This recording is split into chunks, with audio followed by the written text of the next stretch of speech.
पे डाल रहा हूँ। तो इंटीजर की बात कर रहे हैं हम, ठीक है। इंटीजर में दो ही बातें होती हैं, ठीक है। एक होता है integer constructor is int parenthesis, ये पहली बात है। दूसरी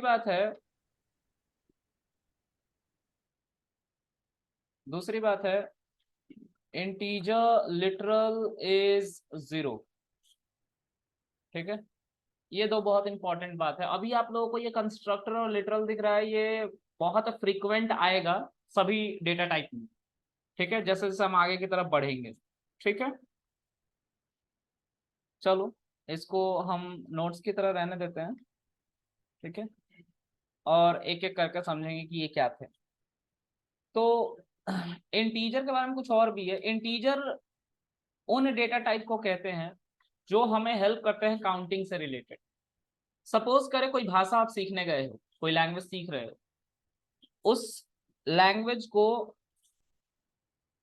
उस लैंग्वेज में नंबर ही नहीं है, तो क्या, जैसे हिंदी हम बोल रहे हैं, हम कहते हैं ना भैया 10 रुपए का मंच दे दो। नहीं, फैन बंद कर दो, शोर हो रहा है। 10 रुपए का मंच दे दो, तो 10 बोल पा रहे हैं ना, 10। अगर ये नहीं डिफाइंड होता हमारी लैंग्वेज में जो हम यूज कर रहे हैं, तो क्या हम कभी 10 बोल पाते हैं? नहीं बोल पाते, राइट। तो हम उसको कैसे एक्सप्रेस करते? नहीं कर पाते। प्रोग्रामिंग लैंग्वेज में भी नंबर 10 को इंट्रोड्यूस करा गया है, नंबर सिस्टम को इंट्रोड्यूस किया गया है, जिसमें 1 2 3 up to infinite, -1 2 3 up to minus infinite, ये वैल्यूज हैं। तो इसको मेंशन करने के लिए हमें इंटीजर का सहारा लेना पड़ा है पाइथन के अंदर। तो जितने भी इंटीजर नंबर बनते हैं 1 2 3 4, जो डेसिमल नंबर नहीं होते, इंटीजर नंबर होते हैं जिसमें पॉइंट नहीं लगा होता, वैसे जितने भी डेटा टाइप हैं उनको ही इंटीजर कहते हैं। ये जो स्टार्ट होते हैं और जो कंटेन करते हैं 0 1 2 3 4 5 6 7 8 9, दुनिया में जितने इंटीजर हैं, जैसा अभी मैंने 10 बोला, 1 0, इन्हीं में से वो कोई नंबर होगा जो सेलेक्ट करके बनाया गया होगा, ठीक है। तो वो हमारा इंटीजर नंबर है, ठीक है। कल को मैं यहाँ पे लिखता हूँ एक ए नाम का वेरिएबल बना के, इसमें 199, तो इसमें जितने वैल्यूज हैं वो इनमें हैं 199, इन्हीं से बने हैं सारे इंटीजर नंबर, इसमें पॉइंट नहीं है। तो अब थोड़ा सोचो और सोच के बताना। डिक्शनरी में मान लो एक डिक्शनरी है तुम्हारे पास जिसके अंदर 50,000 वर्ड्स है, 50,000 वर्ड्स है, यूनिक वर्ड्स। मैं बोलूंगा कि उस डिक्शनरी को बनाने के लिए उस डिक्शनरी का बेस क्या है? A to Z, ये तो बेस है उसका। और उस बेस में कितने लेटर्स हैं? तो डिक्शनरी का बेस कितना हुआ? 26। उसी तरह से इंटीजर को बनाने के लिए कितने नंबर्स यूज हो रहे हैं? तो इंटीजर का बेस कितना है? 10। क्लियर है ये बात? चलो, तो मैं एक और बात लिखता हूं।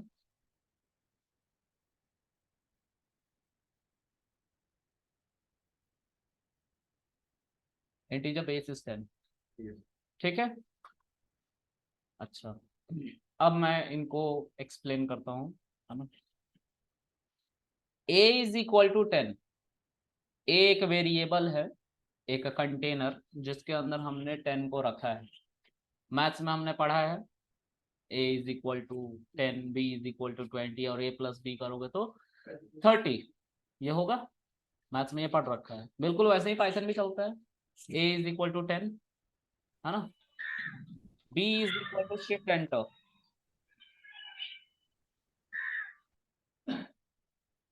b is equal to 20, shift enter.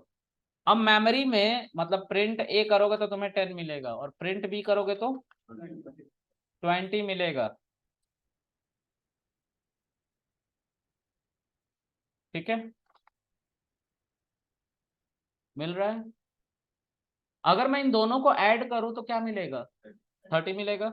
मतलब मेरे पास नंबर्स थे, पाइथन को नंबर्स के बारे में पता है, तभी तो हम ये सब काम कर पा रहे हैं। एडिशन का, अरिथमेटिक ऑपरेशन जो अरिथमेटिक का कर पा रहे हैं, प्लस माइनस डिवाइड मल्टीप्लाई, हम क्यों कर पा रहे हैं? क्योंकि हमें हमने मशीन को यानी कि पाइथन को बता रखा है कि भाई नंबर्स कैसे मेंशन किए गए तुम्हारे अंदर 0 से लेके 9 तक।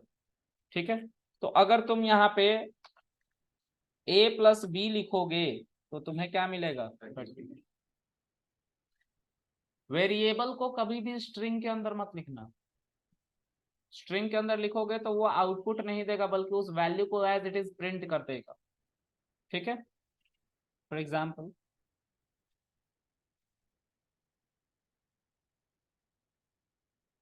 ये आउटपुट दिया क्या? नहीं दिया ना, क्योंकि आपने स्ट्रिंग के अंदर लिखा। ठीक है, तो स्ट्रिंग के अंदर नहीं लिखना अगर आपको आउटपुट चाहिए 10 और 20 का तो विल गेट 30। ठीक है, अच्छा सपोज करो आर्यभट्ट का जन्म नहीं हुआ। आर्यभट्ट कौन है? जीरो जिन्होंने बनाया था। तो बिना जीरो के हमारा कैलकुलेशन नहीं होता था क्या? होता था, होता था, होता था। लोग उस समय प्लस माइनस तो कर ही ले रहे होंगे कि भाई मैंने तुझे 10 किलो आटा दिया था, तूने 20 किलो आटा देना है मुझे। ऐसा करते होंगे ना, पहले बार्टर सिस्टम था जिसमें हम कमोडिटी को एक्सचेंज में यूज करते थे। ठीक है, लेकिन उस कमोडिटी को कहीं ना कहीं मैग्नीट्यूड से भी तो डिफाइन करना होता था। 10 शेर, 5 शेर। मोहन जोदाड़ो देखो, मोहन, हाँ उसमें जो है ये कॉन्सेप्ट यूज किया बार्टर सिस्टम का। ठीक है, तो 5 शेर में ये दूंगा, 5 शेर में वो दूंगा, ऐसा बोल रहे थे ना। नंबर उस समय भी थे, नंबर आज भी है ना। तो अगर मैं बोलूं कि तुम एक ऐसा नंबर बताओ जो डेसिमल वाला ना हो, नॉन डेसिमल हो, एक ऐसा नंबर बताओ जिसका वैल्यू 0 होता है, मतलब कुछ नहीं होता है इंटीजर में, तो वो कौन सा नंबर है? 0 है। अच्छा, इंटीजर का लिटरल भी 0 है। लिटरल का मतलब होता है एक ऐसा वैल्यू। अब क्योंकि इंटीजर पढ़े तो इंटीजर का लिटरल मैंने लिखा है ना ऊपर में, 0 होता है। तो लिटरल का मतलब होता है एम्प्टी डेटा टाइप, उसी डेटा टाइप का। तो इंटीजर के अंदर इंटीजर का जो डेटा टाइप होगा जिसकी मैग्नीट्यूड कुछ भी नहीं होगी, खाली होगी।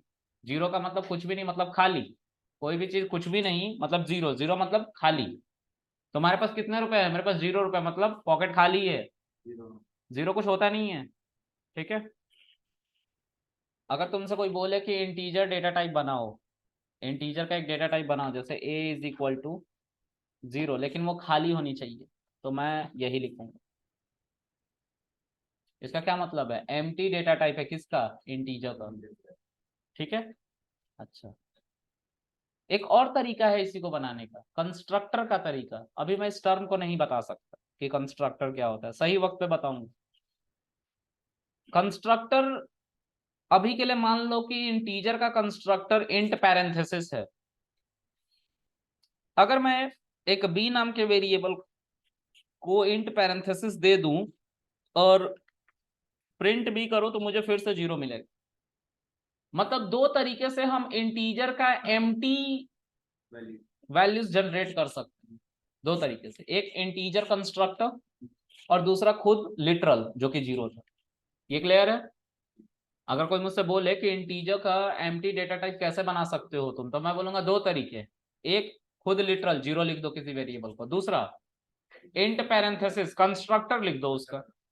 तो ये एबीसीडी टाइप है, आपको अभी मेमोराइज करने इन सब चीजों को। जैसे जैसे आगे बढ़ेंगे वैसे वैसे इनके बारे में बता देंगे। ठीक है, तो ये समझ में आया कितने तरीके से आप एम्प्टी डेटा टाइप बना सकते हो, किसका? इंटीजर का। अब लेट से कृष्णा आपको पढ़ा रहा है, पता नहीं सही पढ़ा रहा है गलत पढ़ा रहा है, कौन जानता है? तुम्हें कुछ नहीं आता, राइट?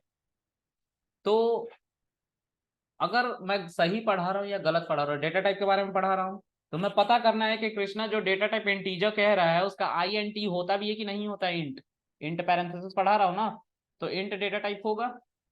तो क्या ये इंट डेटा टाइप हम पाइथन से ही नहीं पूछ सकते कि भाई बताओ क्या ये इंटीजर है जो a की वैल्यू कृष्णा 0 लिख रहा है? तो हम बोलेंगे कि हाँ, पूछने के लिए एक फंक्शन है, जैसे प्रिंट फंक्शन है ना, उसी तरह से टाइप फंक्शन है। फंक्शन क्यों कह रहा हूं इसको? क्योंकि आगे इसके पैरेंथेसिस लगा है। प्रिंट फंक्शन क्यों कह रहा हूं? क्योंकि प्रिंट के आगे पैरेंथेसिस लगा था। टाइप फंक्शन क्यों कह रहा हूं? क्योंकि टाइप के आगे पैरेंथेसिस लगा है। ठीक है, अब इसके अंदर आपको ए को पास करना है और इसके आउटपुट को देखना है, राइट? इसको स्क्रीन पे प्रिंट कराना है, तो स्क्रीन पे प्रिंट कराने के लिए क्या करना होगा? हमें प्रिंट फंक्शन का सहारा लेना पड़ेगा और प्रिंट फंक्शन के अंदर ये सारी बात लिखनी पड़ेगी। तो प्रिंट फंक्शन क्या होता है? प्रिंट पैरेंथेसिस, इसके अंदर ये पूरी की पूरी वैल्यू उठा के एज इट इज पेस्ट करनी पड़ेगी। ये समझ में आ रही बात? भाई पूरी की पूरी वैल्यू प्रिंट के अंदर पेस्ट करी ना, तभी तो इसकी वैल्यू दिखाई देगी हमें आउटपुट में। शिफ्ट एंटर, क्या कह रहा है? क्लास INT, इंटीजर ही है ये, इंट। तो कृष्ण ने जो तुम्हें पढ़ाया उसको तुम अब इवेल्युएट कर सकते हो, पूछ सकते हो पाइथन से कि क्या कृष्ण ने इंट डेटा टाइप जो बोला था वो सच बोला था? पाइथन कह रहा हाँ सही कह रहा था। ठीक है, अब थोड़ा और आगे बढ़ते हैं। तुम्हें अब मान लो कि बी के बारे में चेक करना है कि क्या जो ये बी है इंट पैरेंथेसिस ये 0 रिटर्न कर रहा था आउटपुट में जब हम इसको प्रिंट कर रहे थे, तो ये भी तो इंटीजर है, तो मतलब ये इंटीजर है। ऑल इन ऑल ये इंटीजर है, इसी की वैल्यू तो 0 है। अच्छा, तो अगर मैं यहाँ पे फिर से लिखूं प्रिंट, एक सेकंड गाइस,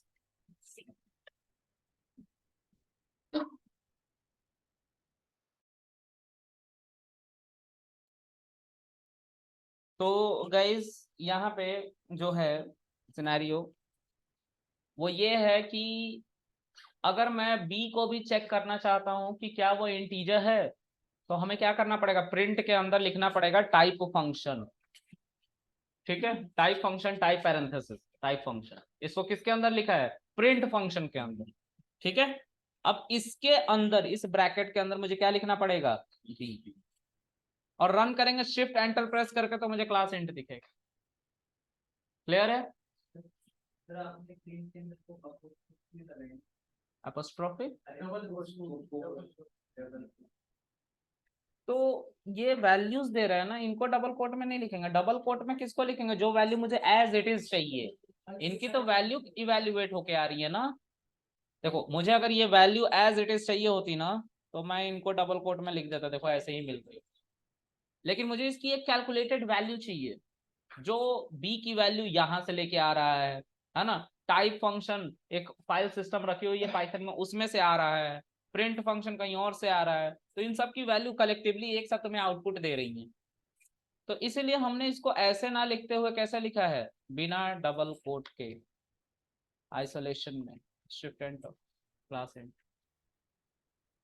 ठीक है, समझ में आ रही है बात? इसीलिए मैंने बोला ना वेरिएबल को भी तुम स्ट्रिंग के अंदर नहीं लिखोगे, नहीं तो वेरिएबल की वैल्यू जो एक्स्ट्रा ऑर्डिनरी थी वो ऑर्डिनरी हो जाएगी, स्ट्रिंग बन जाएगा, वो एज इट इज प्रिंट हो जाएंगी। ठीक है, ऑल राइट, इतना समझ में आ रहा है सबको? आगे देखते हैं। अब कुछ यूज केसेस है। ठीक है, यूज केस, यूज केस क्या है? तो मान लो कि एक सी नाम का वेरिएबल बना दिया मैंने, सी नाम का वेरिएबल है, इसको मैं अगर ऐसे लिखूं 0 1, तो क्या लगता है अगर प्रिंट सी करूंगा तो क्या आउटपुट आएगा? 1 की 0 1? 1 आएगा ना। हाँ ये एरर है, ऐसा कुछ नहीं होने वाला। ये यूज केस, यूज केस मतलब आपको मेमोराइज करने की चीज है। ठीक है, ठीक है, ये जो भी एरर है इसको अभी नहीं समझा सकता मैं। आप इतना समझो कि इंटीजर के आगे बेवजह का 0 नहीं लगाओगे आप। पीछे लगा सकते हैं, पीछे उसकी वैल्यू है, आगे नहीं, लेकिन इंटीजर के साथ से। ठीक है, अभी उसकी बात नहीं कर रहे, इतना समझ में आ गया? हाँ उस समय सही हो जाए। यहाँ यूज केस की बात करो, मैं ये कह रहा हूँ कि 0 बेवजह का नहीं आगे लगा, ये ऐसा मेंशन किया गया सिंटेक्स में, है ना? बेवजह का 0 क्यों लगाएंगे? बेकार का वैल्यू कंज्यूम करेगा ना, क्यों लगाएंगे? नहीं लगाएंगे। तो वही मना कर रहा है कि तुम शुरू में 0 मत लगाना इंटीजर के।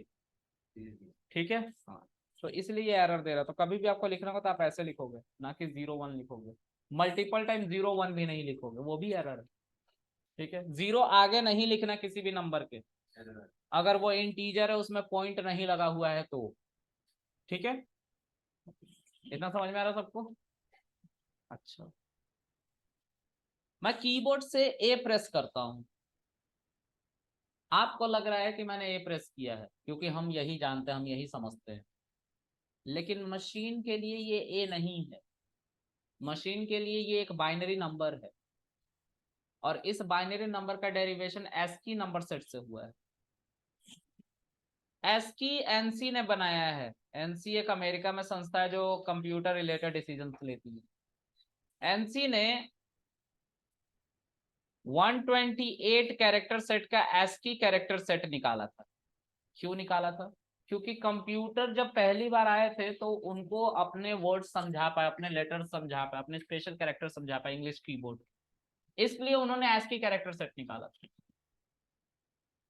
तो उन्होंने उस एस्की कैरेक्टर सेट में 128 लेटर्स के बारे में जिक्र करा था, जिसमें से आपका ABCD भी है, question mark, forward slash, back slash, double quote, single quote, सब तरह के values, plus minus divide multiply asterisk, सब जितने कीबोर्ड है 128 कीबोर्ड स्ट्रोक्स वाले जितने थे उन सबको मेंशन कर दिया। हमें कीबोर्ड भी मिला था 105 की स्ट्रोक्स वाले कीबोर्ड, 108 की स्ट्रोक वाले कीबोर्ड ऐसे आते थे पहले, है ना? अब इसकी बात कोई नहीं करता। ठीक है, तो मैंने जब ए को प्रेस किया तो आप लोगों को लगा कि हमने ए को प्रेस किया, मुझे भी लगा था जब मैंने पहली बार प्रेस किया था कि हाँ मैंने ए प्रेस कर दिया, मशीन ए समझ रहा, मशीन ए नहीं समझ रहा। मशीन समझता है इसके बदले में ये है 65 एक नंबर। ठीक है, मशीन क्या समझता है? ए को 65, और इस 65 को वो किस में कन्वर्ट करता है? मशीन क्या समझता है? बाइनरी। ठीक है, बाइनरी दैट इज 0 1 1 ऐसा करके कुछ होता है। तो मैं इसमें कन्वर्ट करके इस ए को दिखा रहा हूं। पहले मैं इसका एक्चुअल वैल्यू दिखा रहा हूं, जो एस की वैल्यू, ये हर जगह सेम है, तुम कोई भी लैंग्वेज पढ़ लो। ठीक है, एक फंक्शन होता है ORD। ORD, अब ए स्ट्रिंग है ना, तो ए को स्ट्रिंग के अंदर लिखो। इस ORD फंक्शन से जो वैल्यू आएगा उसको देखना है तो हमें प्रिंट फंक्शन का सहारा लेना पड़ेगा, प्रिंट फंक्शन के अंदर लिखना पड़ेगा इसे। हम लिखेंगे 65 आ रहा है ना, मतलब कैपिटल बी क्या होगा? इसके आगे वाली वैल्यू 66। सी उनकी भी है कुछ पर। ठीक है, नहीं 0 से स्टार्ट हो रही है ये।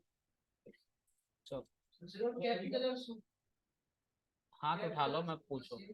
हाँ? नहीं, हाँ अलग है। हाँ बोल। ORD ऑर्डर बता रहा है ASCII कैरेक्टर सेट, है ना, जो उस डॉक्यूमेंटेशन में मेंशन किया गया। ठीक, अच्छा बी की वैल्यू क्या होगी? अच्छा, क्वेश्चन मार्क भी तो है हमारे कीबोर्ड में, इसका क्या नंबर दिया गया है? अच्छा, स्पेस भी तो है हमारे कीबोर्ड में, स्पेस बार। ठीक है, हमारे कीबोर्ड में एस्ट्रिक भी तो दिया गया है, इसका क्या है? सबकी अपनी अपनी एक नंबर्स है, इंटीजर नंबर। ठीक है, अगर मैंने ए को प्रेस किया तो कंप्यूटर क्या समझा? 65। तो कंप्यूटर को एक इंपल्स गया मेरे ए को प्रेस करते ही, इलेक्ट्रिकल इंपल्स, और उसने बाइनरी में कन्वर्ट किया उसे। तो एक बिन नाम करके फंक्शन होता है, बिन का मतलब होता है बाइनरी। अगर आप इसको 65 दोगे और प्रिंट करोगे, प्रिंट कर रहा क्यों जाता है? क्योंकि हमें आउटपुट देखना है। तो ये 1 5 टाइम 0 1, वो 0 भी जो शुरू में दिखा रहा है ना, वो है नोटेशन किसका? बाइनरी का, कि हम इसको बाइनरी में कन्वर्ट करें। तो ये कुछ नहीं है, ये सिर्फ नोटेशन है कि बाइनरी में कन्वर्ट करें किसको? 65 को। ठीक है, तो 65 को बाइनरी में कन्वर्ट करके मशीन ऐसे समझ रहा है, इलेक्ट्रिकल इंपल्स में।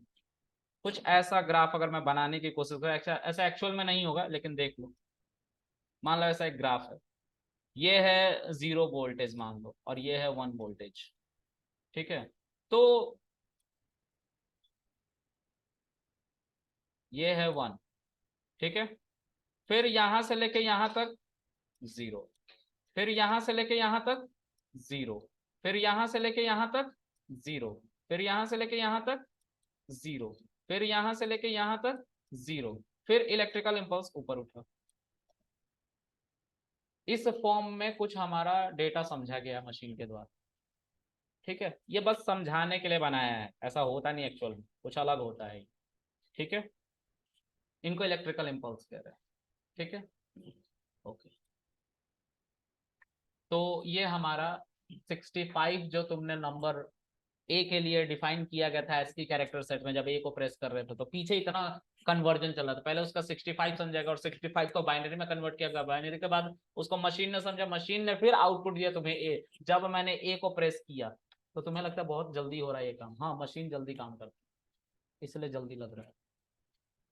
ठीक है भाई, जो हम ऑपरेटिंग सिस्टम चला रहे हैं विंडोज, वो भी तो किसी लैंग्वेज पे बनी होगी ना, वो भी तो मशीन ही है।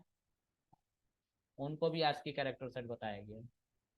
दुनिया के जितने प्रोग्रामिंग लैंग्वेज है 9000 प्लस है ना, उन सबको ASCII कैरेक्टर सेट बताया गया। एनसी हर तरह के डिसीजन लेती है कंप्यूटर रिलेटेड। कुछ सालों पहले तक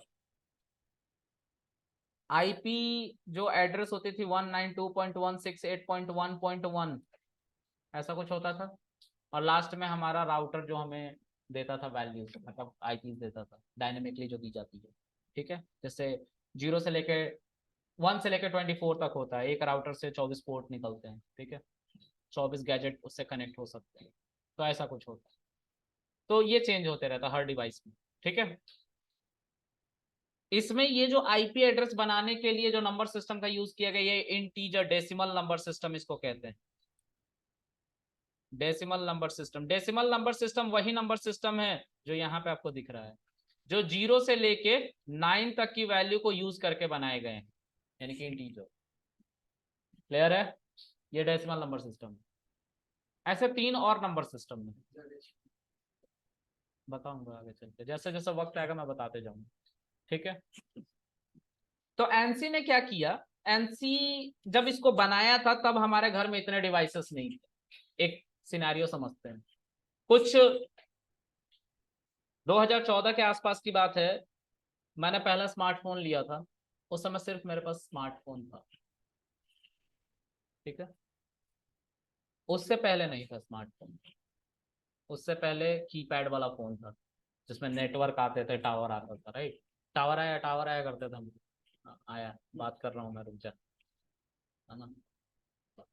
अब हम इंटरनेट से जब कनेक्ट होते हैं तो जैसे यहाँ पे जो वाईफाई लगा हुआ है 5G, उससे आप लोग कनेक्ट होते हो, 40 से ज़्यादा बंदे कनेक्ट होते हैं तो वो वाईफाई बैठ जाता है, मतलब नहीं चलता, है ना। उसकी उतनी ही पोटेंशियल है, 40 बंदों को इंटरटेन कर सकते हो।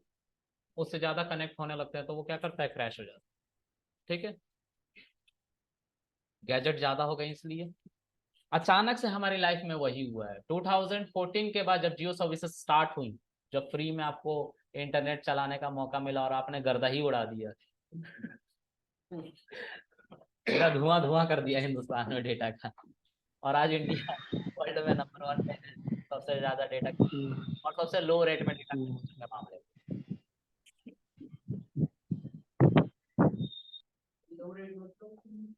लो रेट मतलब ₹5 पर जीबी डेटा। यूएस में $19 पर जीबी डेटा है।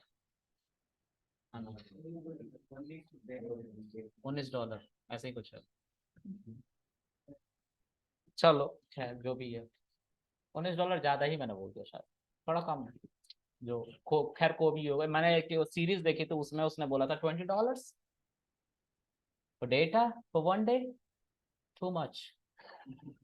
इतना ही सुना था बस।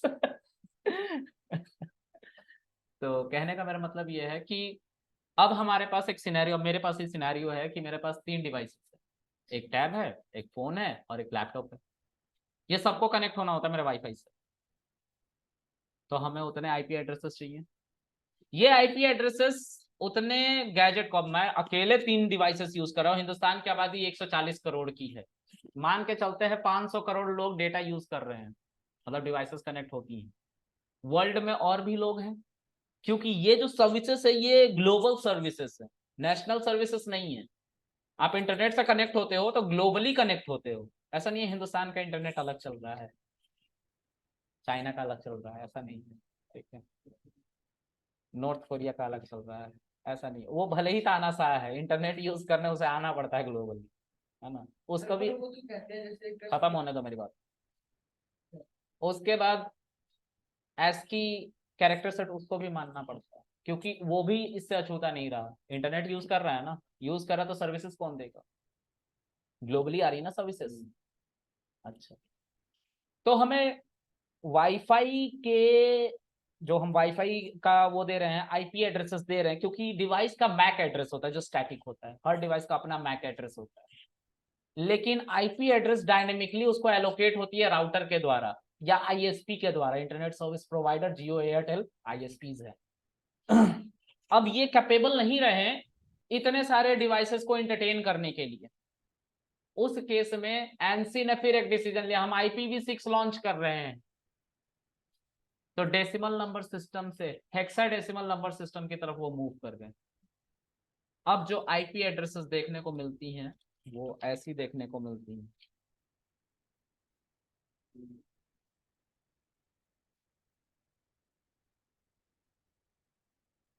ये देखो, ये हमारा IPv4 है और ये हमारा IPv4 यहाँ का दिख रहा है, ठीक है, इथरनेट पोर्ट 3 जिससे मैं अभी कनेक्टेड हूँ, और ये है IPv6। इसमें ABCD भी यूज हो रहा है, उसी तरह से जिस तरह से आप 8 तक मैथ पढ़ते थे नंबर के साथ, और जैसे ही 9 10th में का ABCD भी आ गया उसमें। हाँ, तो यहाँ पे ABCD है लेकिन A से लेके F तक है, ABCDEF, राइट, और उसके अलावा 0 से लेकर 9 तक की वैल्यू। तो ये हेक्साडेसिमल वैल्यू से 3 बिलियन या 3 ट्रिलियन एप्लीकेशन को एक साथ हम आईपी एड्रेसेस प्रोवाइड कर सकते थे, इसलिए बनाया गया। 3 ट्रिलियन आई गेस, इतना ही है। तो हम इसको बनाने के पीछे कौन जिम्मेदार था, एनसी। कीबोर्ड का एस्की कैरेक्टर बनाने के पीछे कौन जिम्मेदार था, एनसी। तो एनसी कंप्यूटर रिलेटेड डिसीजन शुरू से ले रही है, ठीक है, तो वो किसी का नहीं सुनती। और मानो ना मानो, बाय डिफॉल्ट ये सारी सर्विसेज जो हैं डायरेक्ट या इनडायरेक्ट वे में अमेरिका के हाथों में, क्योंकि अमेरिका में ही ये सब इंस्टीट्यूशन है, ठीक है। हाँ, चलो, इतना सबको समझ में आ रहा है। तो एक और नंबर सिस्टम के बारे में हमें अभी अभी पता चला, जिसको हेक्साडेसिमल नंबर सिस्टम हम कह रहे हैं। ये भी नंबर सिस्टम है, डेसिमल नंबर सिस्टम ये था नीचे वाला, हेक्साडेसिमल कौन है, ये है, ठीक है। बात करेंगे जैसे जैसे नंबर सिस्टम आएंगे, है ना। चलो अब बोलो क्या कहना है। अगर एक कंट्री में नेट बंद करना हो तो कैसे होता अच्छा, है? जैसे कश्मीर में बंद हो गया। अच्छा, मुझे नहीं पता।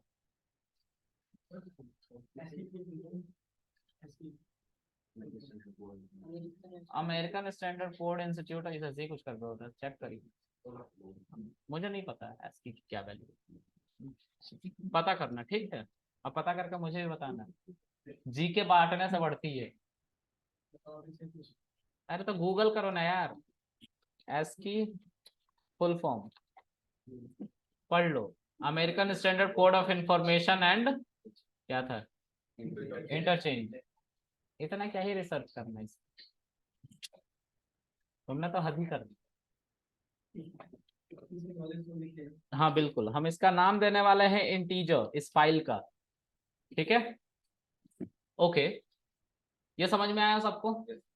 अब एक और हमारी वैल्यू है, मतलब डेटा टाइप, जिसको हम कहते हैं फ्लोट। क्या कहते हैं, फ्लोट। तो फ्लोट के लिए हमें, अच्छा इस बात को याद रखना तुम लोग, इसके बारे में अभी तक कुछ नहीं बताया, इसके बारे में, सॉरी, इसके बारे में अभी कुछ नहीं बताया है, ठीक है, इसके बारे में याद रखना तुम लोग। मैं आगे चल के एक एरर जनरेट होगा उसमें बताऊंगा, अभी होगा थोड़ी देर में। इसको बंद कर लेता हूँ, ठीक है। और अब फ्लोट की बात करेंगे। डेटा टाइप क्या है, फ्लोट। तो हम एक और फाइल बनाएंगे और इसको सेव करेंगे किस नाम से, फ्लोट नाम से, ठीक है। और इसको हम थोड़ा सा बड़ा कर लेंगे स्क्रीन को, और यहाँ पे हम लिखेंगे फ्लोट। ठीक है, अब फ्लोट के अंदर भी कुछ नोट्स है, उसको देख लो।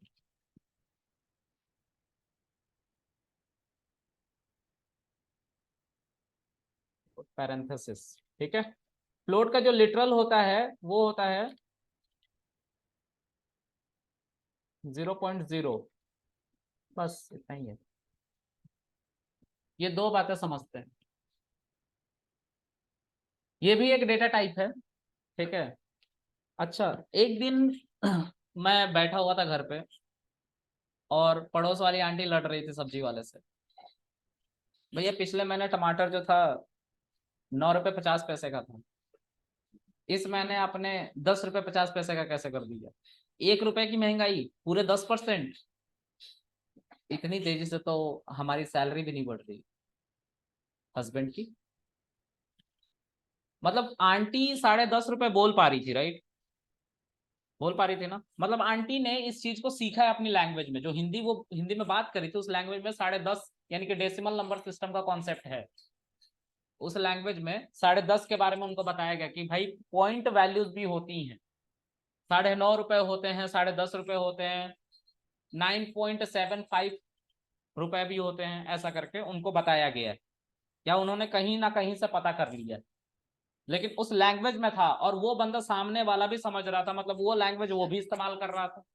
हम पाइथन इस्तेमाल कर रहे हैं, मशीन को यही नंबर बताना है, तो पाइथन को भी तो पता होना चाहिए ना कि ऐसा नंबर सिस्टम है कि नहीं हमारे पास। इसीलिए पाइथन में फ्लोट डेटा टाइप को रखा गया कि हम पाइथन से बोले 10.25 को स्टोर करो ए नाम के वेरिएबल में, तो पाइथन हमें मना ना कर दे कि ये तो हमें पता ही नहीं है। इसीलिए फ्लोट डेटा टाइप को भी सपोर्ट कराया गया इस, यानी कि पॉइंट वैल्यूज को, ठीक है।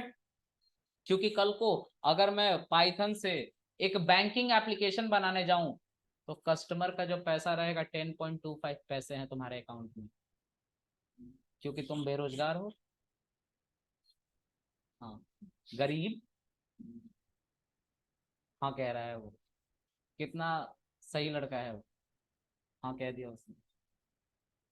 तुम्हारे अकाउंट में 50 पैसे हैं, नहीं है? हाँ, तो क्या है कि जब बैंकिंग एप्लीकेशन बन रही थी तो उनको इस नंबर की जरूरत पड़ी। क्यों पड़ी? क्योंकि उनको वो पॉइंट वैल्यूज भी बतानी थी। क्योंकि अगर एक बैंक के पास 1 करोड़ कस्टमर्स हैं और सबके अगर 0.50 पैसे काट दिए जाए, तो 50 लाख का हिसाब किताब मिलेगा ही नहीं फाइनेंशियल कैलकुलेशन में, मिलेगा नहीं ना। 50 लाख का कोई हिसाब किताब नहीं है, बेनामी संपत्ति घोषित कर दिया जाएगा वो, और हम उसे लेने पहुंचेंगे, है ना? नहीं मिलेगा। इसीलिए हम लोगों ने फ्लोट डेटा टाइप बना रखा है कि हम बेनामी संपत्ति घोषित होने से बचा सके उन पैसों को, इसलिए फ्लोट बना रहे, ठीक है। तो हमें बैंक वाला से बड़ी परेशानी है। क्यों? ऐसे ही। कोई बैंक में काम करता है क्या घर से? नहीं। फिर ऐसा क्यों? कोई दिल तोड़ के भाग गया है बैंक में? कोई ईएमआई देनी होगी ना सर। क्या? मैं इनको ईएमआई देनी होगी ना बैंक वालों को। नहीं, मुझे तो लग रहा है कि तुम्हारा कटा है बैंक वालों की तरफ से। हेडक मत लो, सब ठीक हो जाएगा। वक्त सारे घाव भर देता है, ठीक है। It will take little time only. ये ईएमआई का जो चालान कट जाता है ना, ये टेम्परेरली होता है, हर मंथ कटता है। चलो, देखो एक हाथ उठा रहा शिवम मिश्रा, इसका हर पार्ट में हाथ उठाना जरूरी है, क्योंकि ये है, बताना जरूरी है इसका। तुम नोटिस क्यों नहीं कर रहे हो सब इसको? करो। अच्छा, तुम हेलो बोलोगे, मैं बन कबाब बनाने के लिए बैठा हूँ इधर। चलो गाइस आगे पढ़ते हैं। फ्लोट, फ्लोट में वही सारी वैल्यूज थी 0 से लेकर 9 तक, लेकिन एक पॉइंट को भी डाला गया है। ये पॉइंट डिफाइन करती थी एक फ्लोटिंग पॉइंट नंबर को। क्लियर है? तो let's run A is equal to 10.25. Oh sorry, aunty said 10.5 रुपए का टमाटर था। 10.5 उसी को कहते हैं मेरे भाई, 10.50 क्या होता है? तो वही तो मैं भी बोल रहा हूँ, मैंने गलती बोला था क्या? तो why are you correcting me? अपने से बोल रहे हो? चलो I'm sorry. All right guys, let's run this. Print A. Okay, अब ये मत बोला कि जीरो कहाँ गया। बोलने वाले हो? कुछ नहीं बोल रहे, अच्छा है। कॉपीराइट मेरे पास है, बेइज्जती का कोई नहीं बचा है इस क्लास में और आगे पीछे वाली क्लास में, सबकी बराबर होती है। मेरा नहीं आया आज तक क्योंकि मैं ही दिन बना रहा हूं। चलो आगे देखते हैं। दूसरी वैल्यू बी 9.50। अरे कर लो यार, और बताओ। अब खुश हो, मिठाई खिलाओ। कल खिलाओगे? कल छुट्टी के दिन, वो तो फोकट में मिल जाएगा मुझे। Print B. अब कल को फाइनेंशियल कैलकुलेशन हुआ था, हमारे देश में दो ही लोग हैं आज के समय में, एक वो टमाटर वाला और एक आंटी। उनके बैंक अकाउंट में इतने ही पैसे हैं और इसका कैलकुलेशन निकाला जाएगा, मतलब सबका ऐड किया जाएगा अमाउंट और आउटपुट में देखा जाएगा। तो जो हिंदुस्तान की जीडीपी है वो 20.0099999998। अब पता है ये क्या है? पॉइंट के बाद 8 आ गया, ये है एरर, लास्ट में एरर है। तो एरर का क्या मतलब है? फ्लोटिंग पॉइंट नंबर में एक डेसिमल पॉइंट के बाद एरर आने लगता है। ये आज से नहीं, सी के दौर से हो रहा है। सी को जानते हो तुम लोग?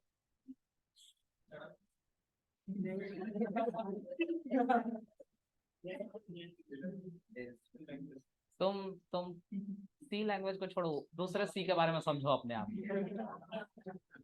बाकी हम सी की बात करते हैं, जब 1972 में डेनिस रिची ने बनाया था उसकी बात करें, उस दौर से चला आ रहा है। तकरीबन 51 साल हो गए हैं, है ना। डेनिस रिची गुजर चुके हैं, अपने फ्लैट में मुर्दा मिले थे।